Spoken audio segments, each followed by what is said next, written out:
Hello everyone, आप देख रहे हैं एकलव्य स्नातक और इस वाली वीडियो में हम देखने वाले हैं BPSC 132 यूनिट नंबर 9 है हमारा, जिसका नाम है न्यायपालिका।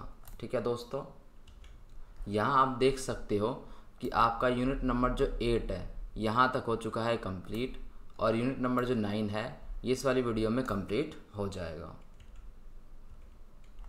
कुछ पूछना है तो आप जो है यहाँ पर पूछ सकते हो, डिस्क्रिप्शन में लिंक मिल जाएगा। परिचय के ऊपर चर्चा करते हैं।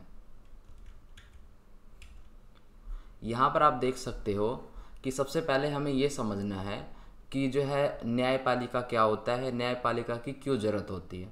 तो किसी भी देश की शासन व्यवस्था को अगर अच्छे तरीके से चलाना है तो उसके लिए क्या है, हमें एक स्वतंत्र और निष्पक्ष न्यायपालिका की ज़रूरत होती है। ठीक है, स्वतंत्र होना बहुत ज़्यादा ज़रूरी है।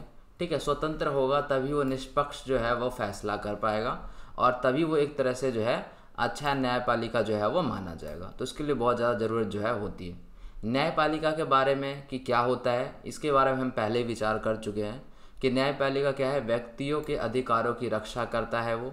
ठीक है, कानून के शासन की रक्षा करता है, साथ ही विवाद जो होते हैं हमारे, ठीक है, विवादों को कानून के अनुसार जो है उसे हल करता है। ठीक है, जैसे कि हाई कोर्ट हो गया, सुप्रीम कोर्ट हो गया। ठीक है, यहाँ पर देखते हैं, जैसा कि हमें पता है भारत का जो शीर्ष न्यायालय है, ठीक है, यानी सबसे बड़ा न्यायालय जिसे माना जाता है वो नई दिल्ली में स्थित है। सुप्रीम कोर्ट के नाम से जो है हम उसे जानते हैं।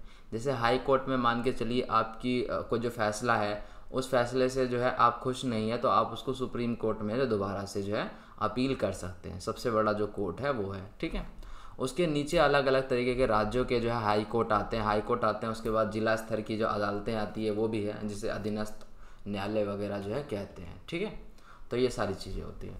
यहाँ पर हम बात करते हैं कि भारत में न्यायपालिका की उत्पत्ति, यानी कि न्यायपालिका की उत्पत्ति कैसे हुई। ठीक है, इसके बारे में हम बात करते हैं।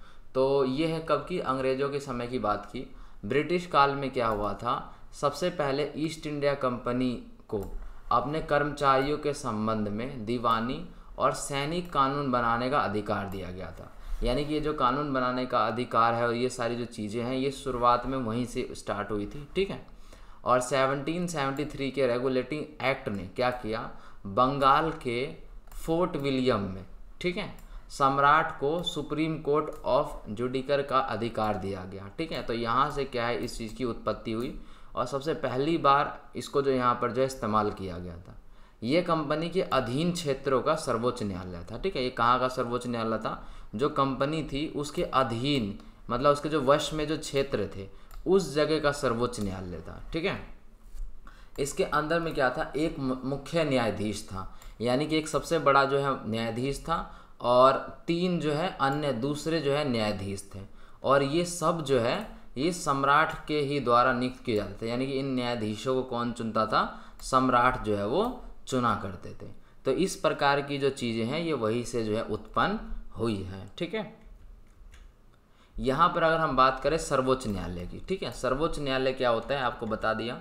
सर्वोच्च न्यायालय क्या है, सबसे ऊंचा स्थान प्राप्त है न्यायालय के अंदर में। अगर हम बात करें तो भारत के अंदर जितने न्याय व्यवस्था में सर्वोच्च न्यायालय को सबसे ऊंचा स्थान प्राप्त है, सबसे बड़ा माना जाता है। ठीक है, इसके बाद जो है उच्च न्यायालय और हाई कोर्ट वगैरह आते हैं और तीसरे तथा अंतिम स्तर पर सत्र न्यायालय ये सब आते हैं। ठीक है, संविधान के अनुसार अगर हम बात करें तो सर्वोच्च न्यायालय कोई भी जो कानून जो है वो घोषित करता है तो सबके लिए मान्य होगा। क्या है, सबके लिए उसे जो है मानना जरूरी होगा। ठीक है, और उच्च न्यायालय राज्यों के अंदर में स्थापित होते हैं। ठीक है, उच्च न्यायालय की अगर हम बात करें तो वो जो है सभी राज्यों में जो है वो होते हैं, जिसके अंतर्गत जिला सत्र न्यायालय और जो अन्य न्यायालय ये वगैरह सब आते हैं। जिला न्यायालय वगैरह भी आते हैं, वो उच्च न्यायालय के अंदर आते हैं। ठीक है, जो कि राज्यों के अंदर होते हैं और जो सर्वोच्च न्यायालय होता है वो सबसे बड़ा न्यायालय होता है। ठीक है, ये बात आपको जो है यहाँ पर पता चल गई। ठीक है, अब हम बात करते हैं यहाँ पे संरचना एवं नियुक्तियाँ। तो ये क्या है इसे पढ़ते हैं। देखिए, अगर हम यहाँ पर बात करें सर्वोच्च न्यायालय की तो सर्वोच्च न्यायालय में जो मुख्य न्यायाधीश होता है, उसके अलावा भी 26 अन्य और न्यायाधीश जो है वो होते हैं। ठीक है, अगर हम बात करें कि जिस समय सर्वोच्च न्यायालय की स्थापना हुई थी तो उस समय केवल यहाँ पर जो है 8 न्यायाधीश ही होते थे। और जो न्यायाधीश की नियुक्ति है, जो न्यायाधीश को चुना जाता है कि अब ये जो है न्यायाधीश बनेंगे, तो उनकी नियुक्ति कौन करता है? तो न्यायाधीशों की नियुक्ति क्या है, प्रधानमंत्री जी भी करते हैं, ठीक है। प्लस में क्या है, मंत्री परिषद की सलाह पर, यानी मंत्री परिषद की एडवाइस पर जो राष्ट्रपति है वो भी जो है इनकी जो नियुक्ति है वो न्यायाधीशों की करते हैं, ठीक है। न्यायाधीशों का जो है बहुत ज़्यादा सम्मान होता है, ठीक है। और इनको भी हटाने के लिए महाभियोग का जो है प्रक्रिया का इस्तेमाल जो है वो किया जाता है, जैसे कि मैंने आपको बताया होगा प्रीवियस चैप्टर में, ठीक है। तो ये सारी चीज़ें होती हैं। कार्यकाल की बात करें कि ये जो अपना कार्य है, ये सारी जो चीज़ें हैं इन सब के बारे में, तो उच्चतम न्यायालय के जो न्यायाधीश होते हैं उन 65 वर्ष की आयु तक वो काम करते हैं, ठीक है। और उसके बाद जो है अपने पद पर 65 वर्ष की आयु तक अपने पद पर काम करते हैं। लेकिन अगर वो चाहे कि वो बीच में ही छोड़ना चाहते हैं तो राष्ट्रपति के पास वो त्याग पत्र देकर भी अपना काम जो है वो छोड़ सकते हैं, अगर वो अपना काम अपनी मर्जी से छोड़ना चाहे तो, ठीक है। और मान के चलिए कि ऐसा महसूस होता है कि अपने काम को करने में जो है वो समर्थ नहीं है, तो असमर्थता के कारण क्या है, महाभियोग चलाया जाता है, ठीक है। और बाद में राष्ट्रपति के आदेश से उन्हें पद पे भी जो है पद से भी उनको हटाया जा सकता है। तो ये सारी जो चीज़ें हैं ये होती है, ठीक है। ये हो गया उनका कार्यकाल। अगर हम वेतन की बात करें तो इनको वेतन जो है अच्छा दिया जाता है, क्योंकि इनका काम भी जो है वो बहुत ज़्यादा जो आप समझ सकते हो कि भारी काम है, ठीक है। यानी बहुत मुश्किल इनमें निर्णय लिए जाते हैं, ठीक है। तो ये सारी चीज़ें होती हैं, मतलब काम करना जो है इसके लिए बहुत ज़्यादा कुशल की आवश्यकता होती है, ठीक है। एक्सपीरियंस की आवश्यकता होती है, बहुत सारी चीज़ें होती है। तो वेतन इनको कैसे दिया जाता है, ठीक है। तो न्यायाधीशों को स्वतंत्र, न्यायाधीश सबसे ज़्यादा जरूरी है कि न्यायाधीश क्या है, स्वतंत्र रूप से फैसले करें, कुशल फैसले करें, ठीक है, और निष्पक्ष करें, किसी के पक्ष में ना करें। तो इसलिए इस रूप से काम करने के लिए उन्हें एक आकर्षक वेतन दिया जाता है, यानी एक अच्छा वेतन दिया जाता है, ठीक है। इसके अलावा उनको शुल्क रहित आवास यानी कि शुल्क रहित आवास यानी कि घर उनको दिया जाता है। प्लस में क्या है, उनको उनकी जो सैलरी है, मतलब उनका जो वेतन है उसमें तभी यहाँ पर बदला जाता है उसे जब कोई वित्तीय आपातकाल होता है, यानी पैसों से रिलेटेड जब बहुत बड़ी प्रॉब्लम होती है तभी उनके वेतन को जो है यहाँ पर बदला जाता है, ठीक है। इसके अलावा उनको कई प्रकार की सुविधा मिलती है, जैसे हमने देखा कि अट्रैक्टिव यहाँ पर जो है आकर्षक वेतन मिलता है। प्लस में क्या है कि उनको शुल्क रहित आवास मिलता है। प्लस में क्या है उनको कि और कई सारी जो सुविधाएं हैं वो सुविधाएं भी मिलती है। और भारत सरकार द्वारा जो है इनको बहुत सारी जो चीज़ें हैं इसी प्रकार की दी जाती हैं। तो ये सारी जो चीज़ें हैं आप यहाँ पर समझ गए।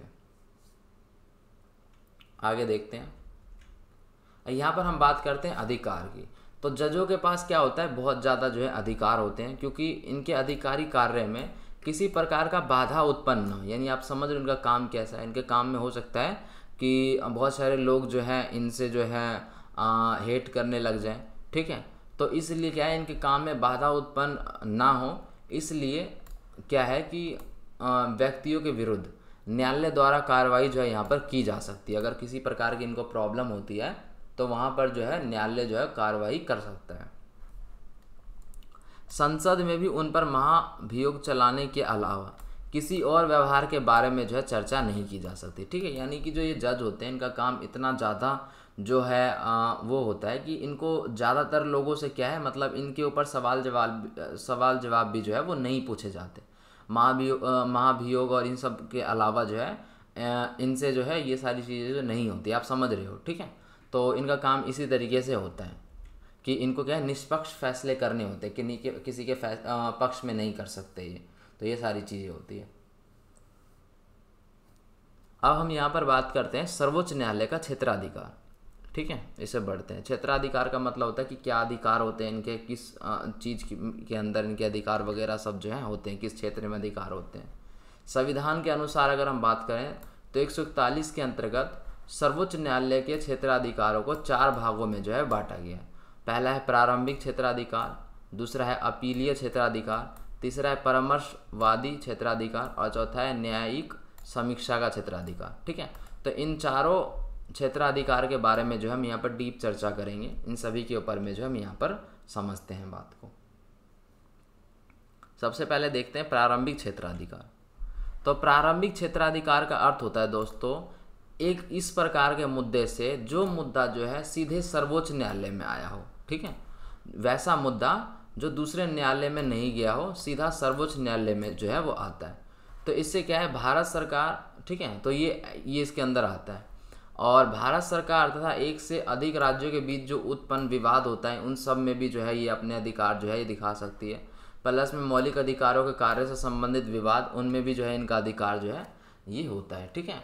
तो उसमें भी जो है ये अपना जो काम है ये कर सकती है। अब आता है यहाँ पर अपीलीय क्षेत्रीय अधिकार। उच्चतम न्यायालय देश का सर्वोच्च अपीलीय न्यायालय जो है वो है, ठीक है। उच्चतम न्यायालय जो है वो भी बहुत बड़ा यहाँ पर जो है भूमिका निभाता है। सुप्रीम कोर्ट की अपील की शक्ति को 4 तरह की अपीलों में जो है यहाँ पर बांटा गया है, ठीक है। अब ये 4 तरह की कौन सी है, संवैधानिक मामले हो गए, सिविल मामले हो गए, दंडिक मामले हो गए, विशेष आज्ञा से अपील हो गए।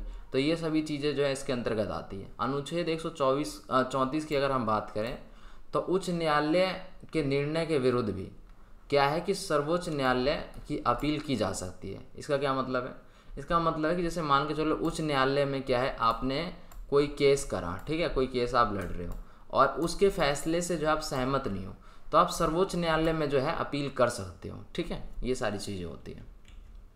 और जो सर्वोच्च न्यायालय में फैसला हो जाता है फिर जो है उसको सभी जगह जो है माना जाता है, ठीक है। परामर्श क्षेत्राधिकार, जैसे कि नाम से पता चल रहा है कि ये उससे रिलेटेड कुछ होगा, मतलब कि परामर्श लेने से रिलेटेड, ठीक है, यानी एडवाइस लेने से रिलेटेड होगा।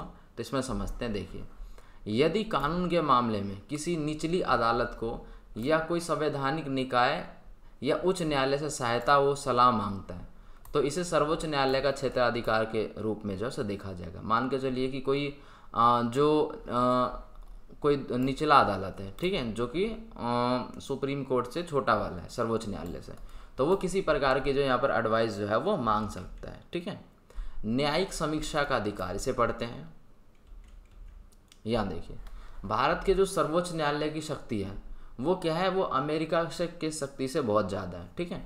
क्योंकि अमेरिका की जो सर्वोच्च न्यायालय है उससे इसलिए ज़्यादा है भारत की सर्वोच्च न्यायालय की शक्ति, क्योंकि अमेरिका के पास जो है, अमेरिका का जो न्यायालय है वो एक स्पेसिफिक मतलब कम चीज़ों में जो इंटरफेयर कर सकता है, ठीक है, यानी उसकी पहुंच जो है वो कम जगह पे है। लेकिन अमेरिका का जो सर्वोच्च न्यायालय है उसमें केवल संघ से संबंधित कानूनों के मामलों की बात जो है यहाँ पर होती है, छानबीन होती है। लेकिन भारत का सर्वोच्च न्यायालय बहुत महत्वपूर्ण भूमिका निभाता है, वो किसी भी निर्णय की छानबीन जो है वो कर सकता है, यानी पावर जो है वो भारत के सर्वोच्च न्यायालय की ज़्यादा है, ठीक है, अमेरिका के सर्वोच्च न्यायालय के मुकाबले। तो ये सारी चीज़ें होती हैं। यहाँ पर अगर हम बात करें उच्च न्यायालय की, ठीक है, तो यहाँ पर समझते हैं, यहाँ पर हम बात कर रहे हैं किसकी, जो है हाई कोर्ट की। तो जो हाई कोर्ट होता है, जो उच्च न्यायालय होता है, वो किसी राज्य का सबसे बड़ा न्यायालय होता है, ठीक है, सबसे बड़ी अदालत होती है। और दूसरे नंबर पर आता है वही अपना जो क्या कहते हैं अधीनस्थ कह लो आप उसे, ठीक है। तो वो न्यायालय जो है जिला स्तर की जो न्यायालय है वो सब आते हैं। उच्च न्यायालय राज्य की सबसे बड़ी अदालत जो है होती है और राज्य की दूसरी अदालत इसके अधीन होती है। बाकी जो इससे छोटी छोटी अदालत होती है वो इसके अधीन होती है। अगर हम भारत में बात करें तो 25 उच्च न्यायालय है, ठीक है, और जिनमें से 6 का एक से अधिक राज्यों पर नियंत्रण है, ठीक है। बाकी इनमें से देखिए 25 उच्च न्यायालय है जिसमें से 6 न्यायालय ऐसे हैं जिनका जो नियंत्रण है वो वो क्या है कि एक से अधिक राज्य पे, जैसे मान के चलिए यहाँ पर 25 जो है न्यायालय हो गए, ठीक है। इनमें से क्या है, इनमें से 6 न्यायालय ऐसे हैं जिनका नियंत्रण ज़्यादा राज्यों पर है, मतलब कि एक या एक से अधिक राज्यों पर है। जैसे कि कोई एक न्यायालय होगा ये 2 राज्यों पर जो है अपना इसका जो है कंट्रोल होगा, नियंत्रण होगा, ठीक है।